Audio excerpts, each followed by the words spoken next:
Hello friends, अगर आपने CTET 2022 में आवेदन कर दिया है या आवेदन करने वाले हैं तो आज की ये वीडियो आप सभी के लिए काफ़ी ज़्यादा इम्पॉर्टेंट होने वाली है। इस बार सीबीएसई ने जो नोटिफिकेशन जारी किया उसमें कुछ बड़े बदलाव देखने को मिले। अब ये बदलाव छात्रों पर भारी पड़ रहे हैं, तो कंप्लीट जानकारी आपको इस वीडियो के माध्यम से मिलने वाली है, जो कि आपको जानना जरूरी है। तो आप लोग वीडियो में लास्ट तक बने रहिएगा और चैनल पर नए हो तो चैनल को भी आप लोग सब्सक्राइब जरूर कर लेना। तो देरी ना करते हुए हम लोग बढ़ेंगे। तो सबसे पहले जो सीबीएसई ने यहां पर एक बड़ा बदलाव इस बार किया वो ये किया कि पहले आओ पहले पाओ के आधार पर परीक्षा केंद्र का निर्धारण कर दिया। मतलब जिलेवार ये बता दी कि कितनी रिक्त सीटें हैं, मतलब शिफ्ट जो है वो पहले ही इन्होंने क्लियर कर ली एक अनुमान के आधार पर। और कहा कि जैसे मान लीजिए आप लखनऊ के रहने वाले हैं, अगर आप शुरुआत में ही लखनऊ जिला सिलेक्ट कर लेते हैं तो आपको केंद्र मिल जाएगा, अदरवाइज आपको दूसरे जिले में जो है आवेदन करना पड़ेगा। अब आप पहले ये गणित समझिए। अगर आप यहां पर देखेंगे कुछ जिलों की मैं लिस्ट लेकर के आया हूं, जरूर देख लीजिएगा। आगे हम लोग दूसरी बात करेंगे।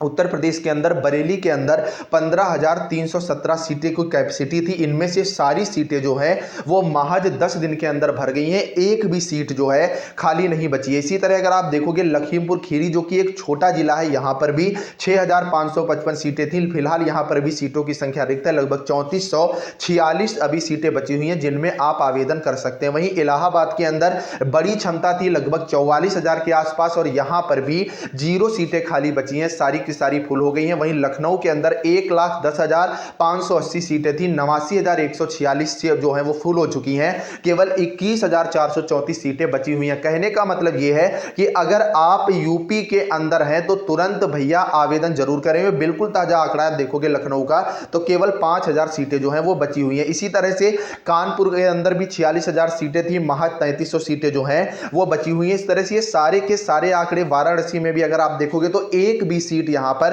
रिक्त जो है वो नहीं बची हुई है। वहीं अगर आप नोएडा के अंदर देखोगे तो नोएडा में भी केवल 5,000 सीटें जो हैं ये बची हुई हैं। तो सारे जिलों की लगभग लिस्ट यहां पर आ चुकी है, जो कि मैं टेलीग्राम ग्रुप पर डलवाए दे रहा हूं, वहां से आप जो है अपने जिले का चेक कर सकते हैं। अब मेन बात निकल करके आती है कि अगर ये बदलाव नया होता तो क्या छात्र हित में होता? तो बिल्कुल छात्र हित में होता। अभी तक क्या होता आया है कि जैसे मान लीजिए 40 लाख के आसपास फॉर्म पड़ा, तो होता क्या था कि यहां पर शिफ्टों की संख्या बढ़ा दी जाती। जैसे एक दिन अगर एक्स्ट्रा कर दिया जाए तो एक दिन में 2 शिफ्टें हो जाती हैं, और 2 शिफ्ट का मतलब यह है कि लाखों की संख्या में जो स्टूडेंट हैं वो इधर उधर नहीं भागते। अब बिहार के अंदर, पूरे बिहार में एक भी सीट जो है वो नहीं बची हुई है। उसके पीछे सबसे बड़ी वजह यही है कि बिहार ने राज्य का टेट बंद कर दिया और स्पष्ट रूप से कह दिया कि आप केवल सीटेट में सम्मिलित हो। अब क्या है, बिहार के लड़के भी यूपी के अंदर भाग रहे हैं, यूपी वाले तो यूपी में इधर उधर देख रहे हैं। 30 के आसपास सेंटर जो है वो बनाए गए हैं। इसी तरह से अदर राज्य के भी स्टूडेंट, उन्होंने ऑप्शन दिया है कि जैसे मान लीजिए आप यूपी के रहने वाले हैं और यूपी के अंदर अगर आपको सीट नहीं मिल रही है तो आप जम्मू कश्मीर में चाहे डाले जाकर के, चाहे तमिलनाडु में डाले जाकर के,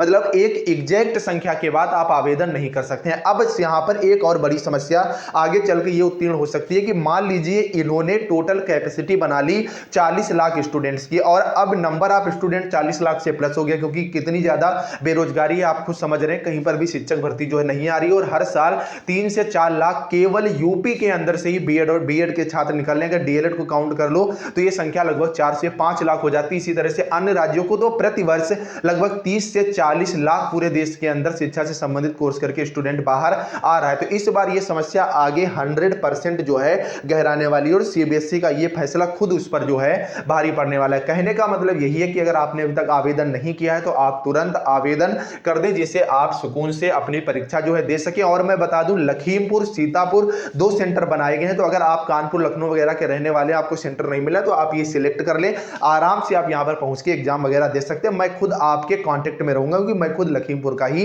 रहने वाला हूं। बाकी अगर कोई डाउट हो तो आप कमेंट करके पूछ लीजिएगा। चैनल पर नए हो तो चैनल को सब्सक्राइब कर लेना, और भी कोई जानकारी चाहिए हो तो आप लोग टेलीग्राम ग्रुप ज्वाइन कर सकते हो। चलिए फ्रेंड्स, मिलते हैं नेक्स्ट अपडेट, तब तक के लिए बाय बाय।